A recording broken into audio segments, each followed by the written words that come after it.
Hello. Yeah, that is the Megama Honors song. Welcome back to the live stream. We are going live from Gobit Lodge. Tonight we decided to do this outside. We are having our fundraiser inside tonight. It's a 50-50 bingo. For $20, you get to come in, play some poker, and 10 of that 20 goes to the pot, and the other 10 goes to the fundraiser. So that's what's going on inside tonight. It's going to be a little bit crazy in there. So we decided to, well, I decided to have this outside. We're having a very beautiful night out here. Very little mosquitoes. It's nice and warm.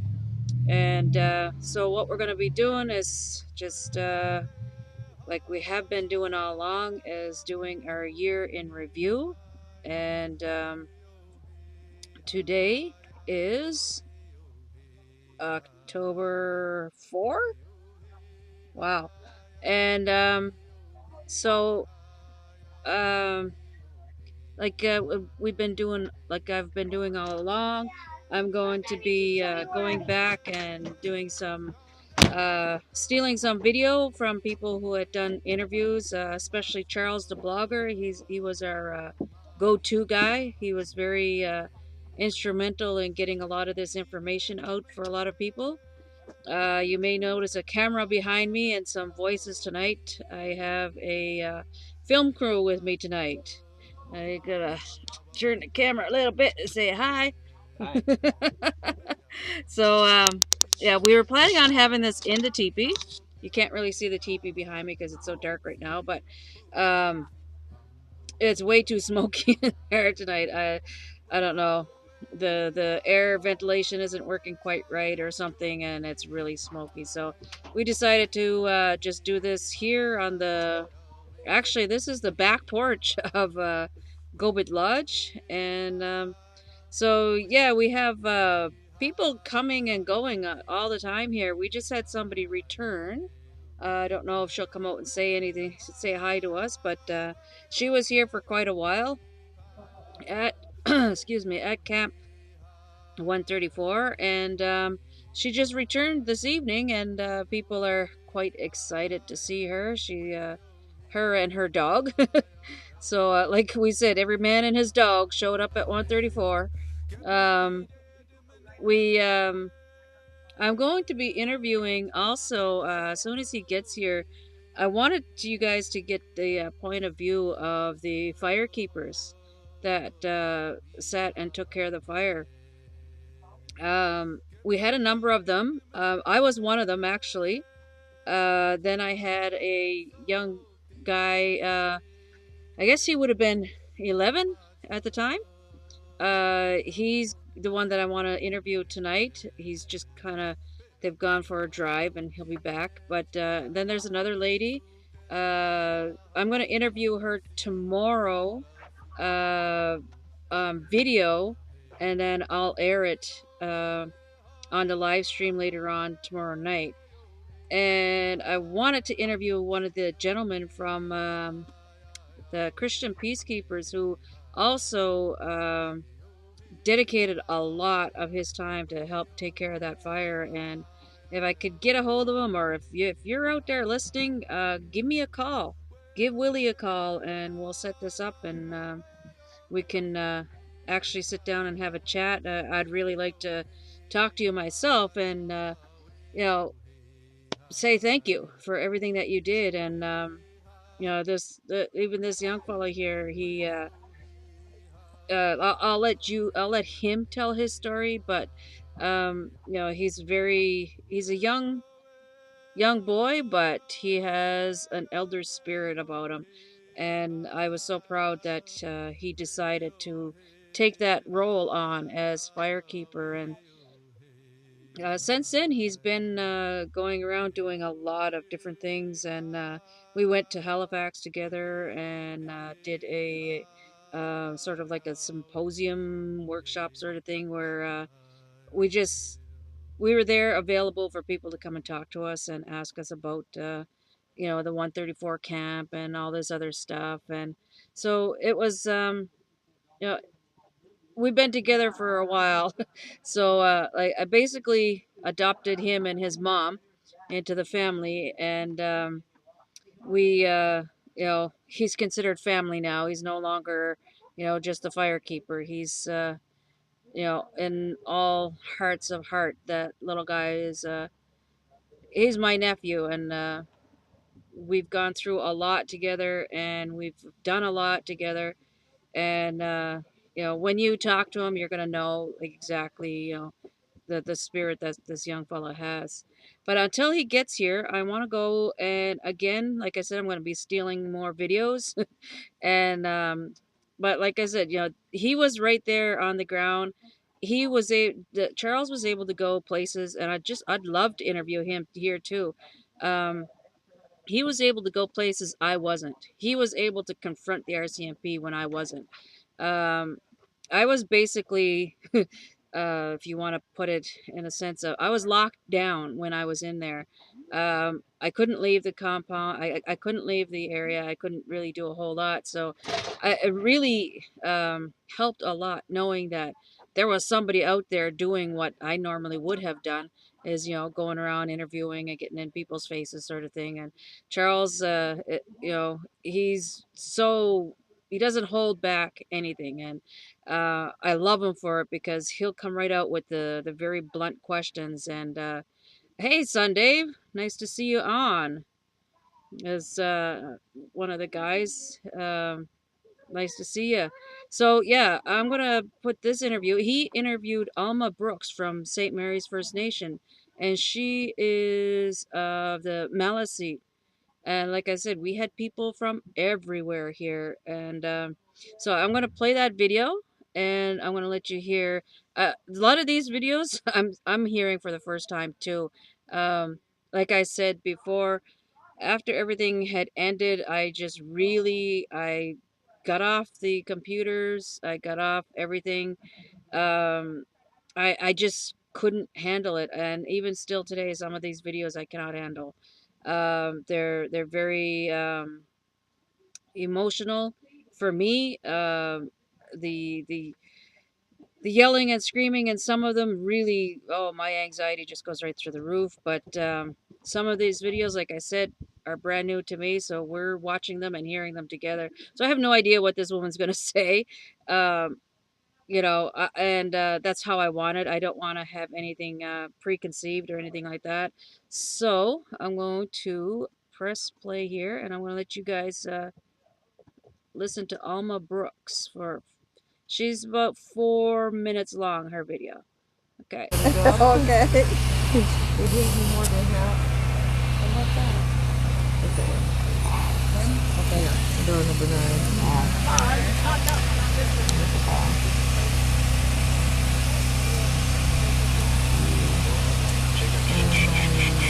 Phone number.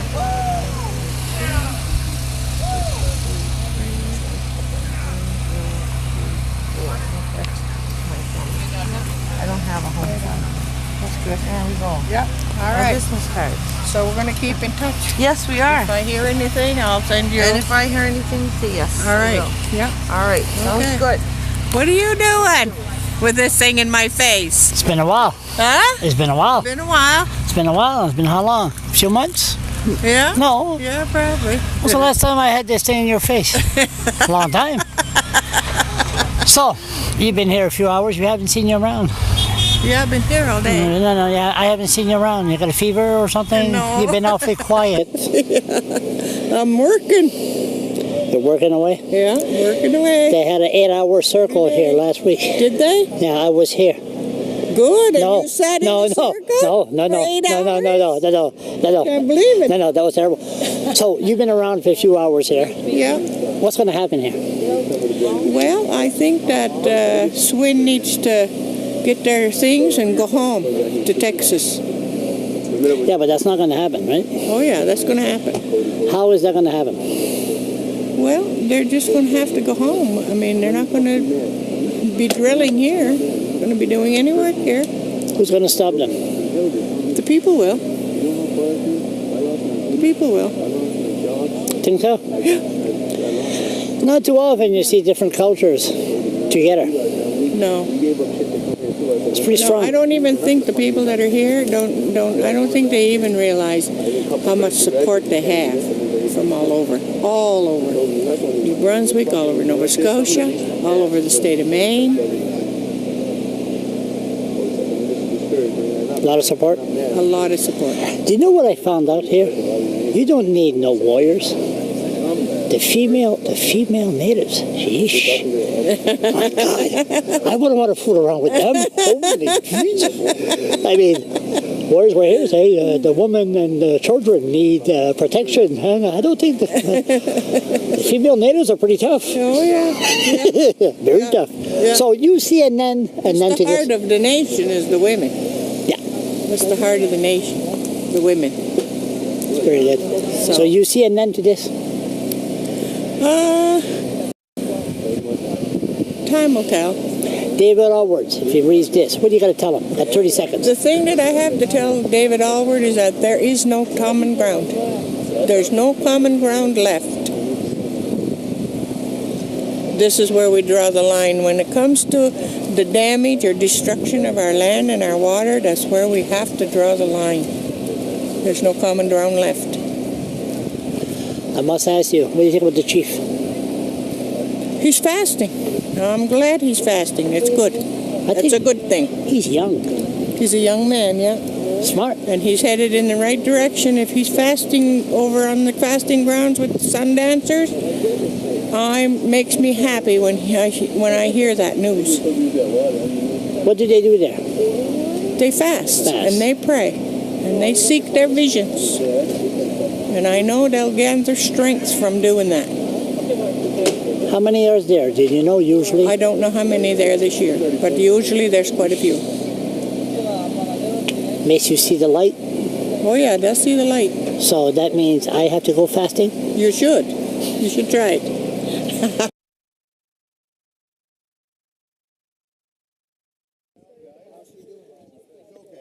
What's new?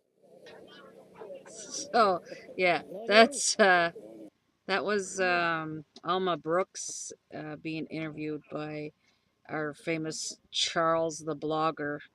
Um, yeah, her words stayed true.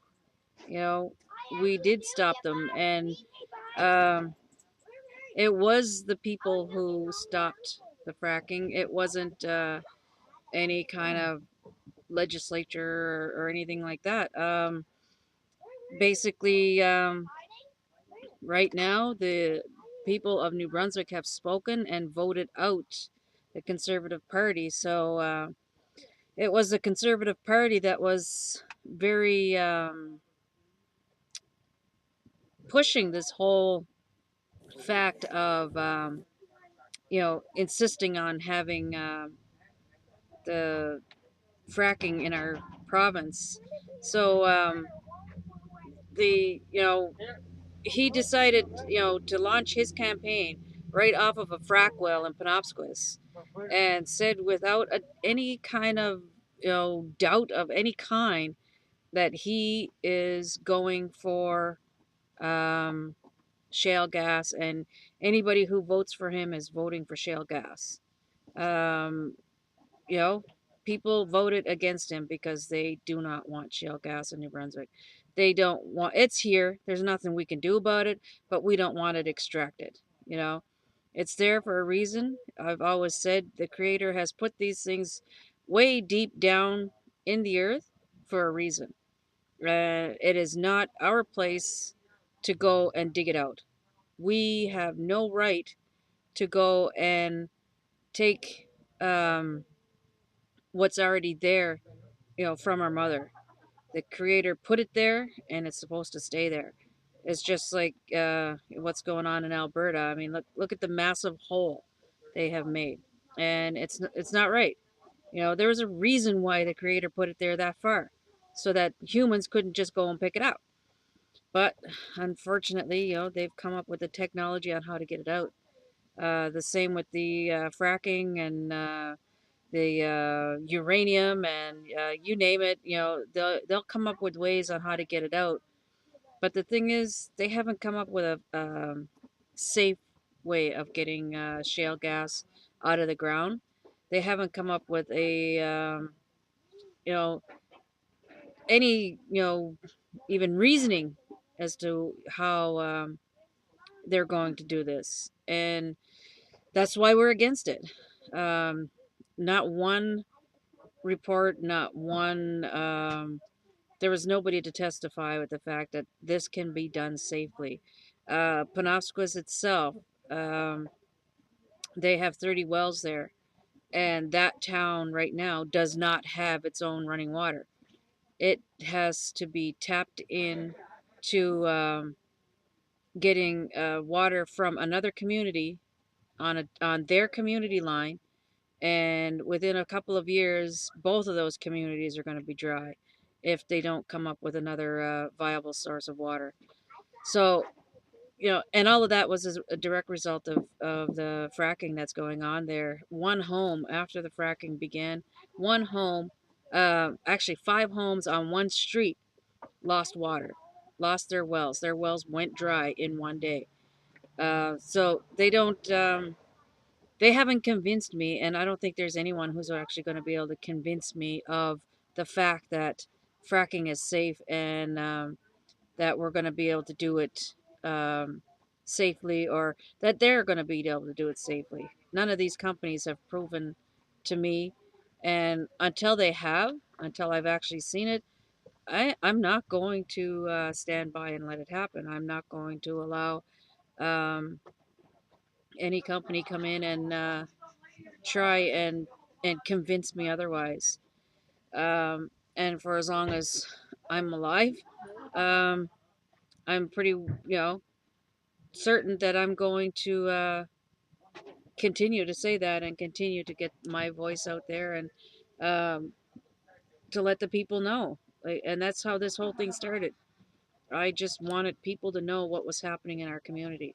I went um, mark, marched up and down the road there a couple of days before the actual takeover, just to let people know. I wanted them to know that SWN was in their community and what SWN was intending on doing. The I'm just going through some videos here, so kind of you know, the people really need to know exactly what's going on, and until they get educated, you know, how can we really truly stop them? And that's kind of what I want to do here also, is to make sure that, you know, for those who are listening, those who are you know, mirroring this or anything, you know, if there's ever even the slightest, you know, mention of fracking coming into your community or into your town, your province, your state, you know, fight it with everything you have. We fought it. We have an entire province behind us now. Before, it was just a select few people who were fighting this, and son of a gun. No, I still got I'm being told that it's frozen, but no, I have a good view here. I want to go back to my yeah. Is yours frozen, Sunday? Because my screen right now looks pretty good.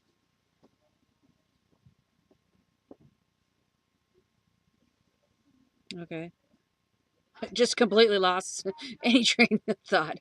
But anyways, that's live streaming, right? So I'm going to go back to another Charles video. And this is... he's just taking a walk through the camp. And this is a really good video because of he highlights the artist here.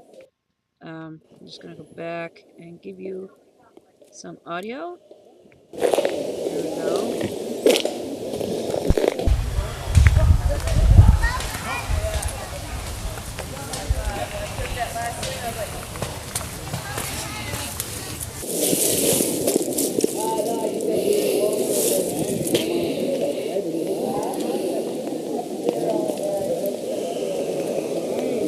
That work of art right there was donated to the women of the camp by an artist. His name is Jerry LeBlanc, and he does airbrushing. This is another one of his works. That one there was given to me personally. My friend Charles. How you doing? Good, how are you? Taking a picture of his art. Isn't that beautiful? Beautiful. Incredible art. Sean. Almost every day somebody would come by and give us a sign, or they would bring their own signs and post them up there in support. And people just come and drop off banners and everything else. And this fellow here, Jerry LeBlanc, he was very, he said himself, you know, before he started doing this, he was very sort of like in a depression. And then all of a sudden, the shale gas protest and everything gave him purpose.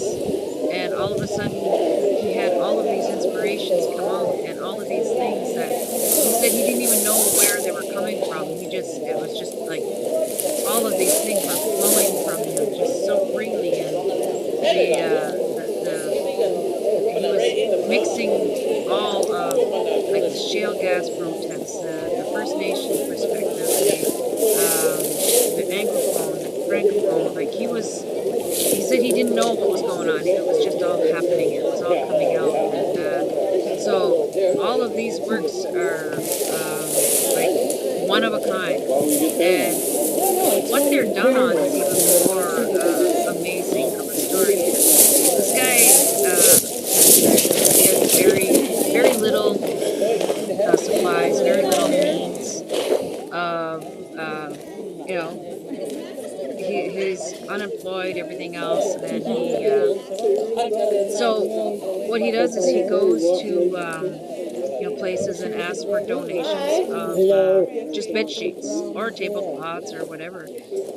So majority of these works were actually done on tablecloths and bed sheets. So, whatever he could get that was big enough, that's what he did. And all of this, like I said, this is all airbrushed. And the work that he's done, it's remarkable. It's like just beautiful. The Mother Earth one, there was a couple more that he did. This one here is it's kind of a little play on things. It was kind of his way of, looking out and seeing the kids kind of inspired this for him. And, as we end up turning this into a way of people to basically say, I was there. And so there was a magic marker attached to it and people could sign. And so it ended up becoming more of like a guest book in a sense. So, like I said, there's the Council of Canadian Flag. So many, different people came by and they just, they wanted to offer things, and some people, didn't really have a whole lot. Very simple, no fracking way. They just wanted to be a part of what was happening, and it's amazing on all the things that did happen. That just as you see right there, just people just sitting around, no real. There wasn't anything going on. There was no violence. There was no anything really. People were just sitting around enjoying their days. I mean, we had a really awesome fall. It was amazing the weather that we had. The nights were pretty cold, but the daytimes we had some really, really good weather, and the people coming together and being together was completely amazing.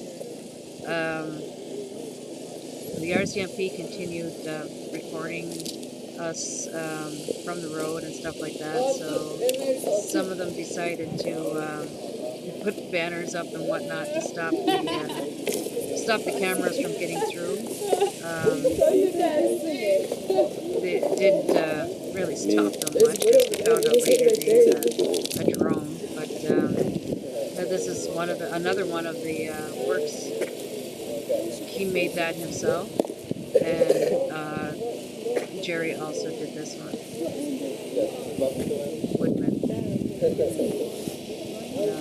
It's the awesome work that this guy can do with amazing with an airbrush. But yeah, that's actually that little blue tent in there. That was our shower area. Well, there wasn't really a shower in there, but it was an area that you could go in, and there was warm water. The water was heated up basically by the sun, and you could go in there. It's all completely encased. Nobody can see in or out. You just go in there and shower or wash up. I was in there a couple of times myself because, like I said, I wasn't allowed to. Well, it's not that I wasn't allowed to leave, but I knew as soon as I did, I was going to end up taking a ride down the road, a drive that I never wanted to go on. So, so that's his works. That's his depiction of the warrior play, which is really good. So that's another guy that I wouldn't mind interviewing if he was to come around. And that's Charles. Like I said, he's quite the guy. He recorded some things that people didn't even think of doing, and he was really was our. If we could have got him to go live stream, I mean, we would have had such good footage everywhere. Oh, he actually interviewed the guy. Well, I'm going to show you guys that too then. Hold on a second.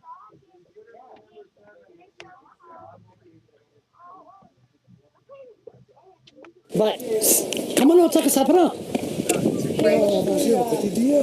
Ici à ça a pris beaucoup plus de temps. Il y a comme 43 heures. Si c'est à pris. C'est dur à dire. La belle ouvrage. La belle ouvrage. Non, ça. C'est dur à dire. Ça, c'est Where did he go? Go home! There we go.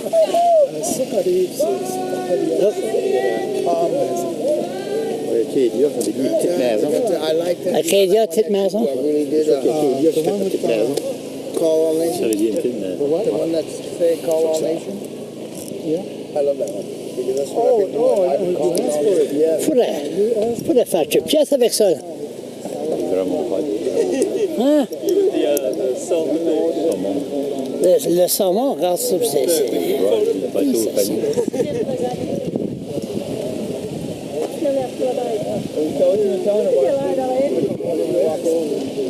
Qu'est-ce que c'est son nom déjà?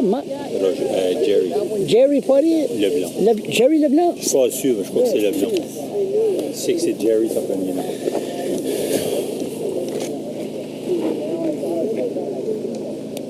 Incroyable. Même dessiné en mouche. What do you call it? The other race that's here. Well, there's like the 4 races here, right? Hey, we could put 4 races together. Yeah, that sounds like a good idea, you know. But it would be a unity of a nations to nation. Because you have all the Acadians, and then you have the Mi'kmaq, and you have the Malisees, and you have all the nations coming down, so you have a native representative, you have Acadian, and then you have Bass River, or whatever the other ones are, because you've got to recognize everybody, right? It was hard to capture one woman like the one I did. Hey, I know. And I've checked many, you check out, say for instance, images on the computer. Yes. And I found this one. It pleased me, you know, and the lips and everything. So that was beautiful. Well, you do fine. Where I got that was No, that's a sketch and it's still not finished. really wow. It's not finished. I asked Lorraine to have it back. And this, I felt the urgency to get it done, get it over here because the SOS. Yeah. We have to get that out. Yeah. Oh yes, big time. And today we made big progress. oh yeah, The chief and councils and everybody, even with the Indian Act and the treaties, they're like playing the part they're supposed to. They came out to negotiate on our behalf to hear our words and bring it to the government. Because they're only Indian agents and not the reserve that have the power. But on the reserve they do. But the government recognizes that. So by them coming out here to see us treaty and accepting the treaty fight, the treaty way, the treaty law, they got to be in the middle because they're supposed to be the negotiators for us, not the society. Society negotiators for them so they don't come in. And to make sure when you sit at the table, the chiefs don't fuck you guys and the people don't either. Stay on subject 1 second. What do you think about all that? The woodsman?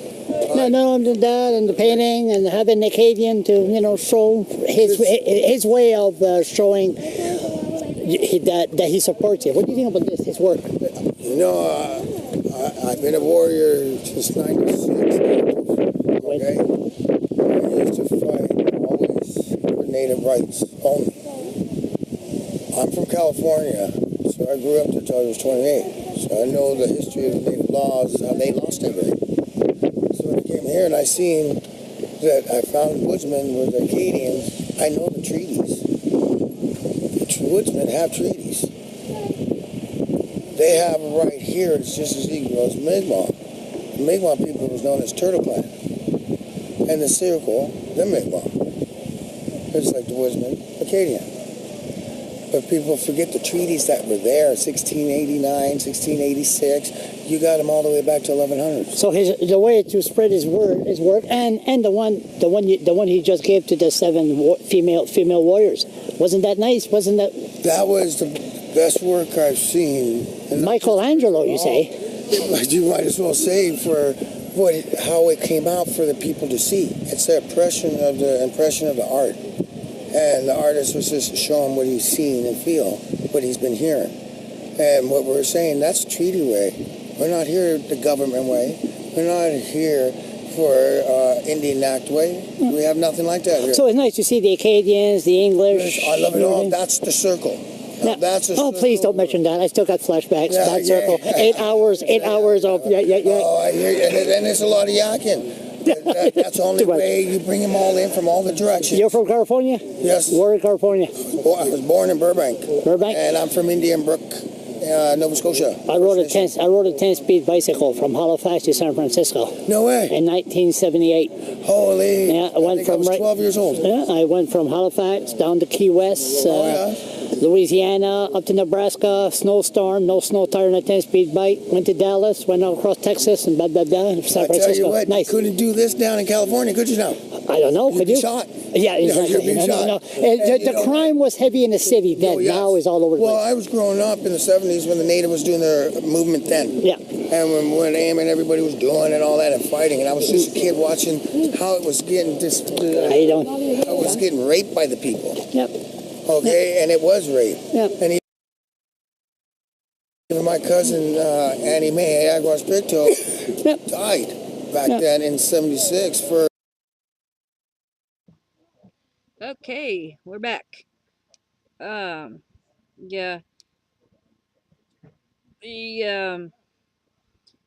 Like I said, Charles is quite the interviewer. I didn't really want to go too far into that interview. The whole point of the story was to talk to the artist, so that's pretty well all I wanted you guys to see on that one. But yeah, my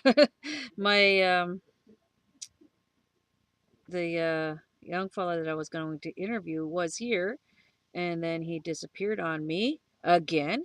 So as soon as he comes back,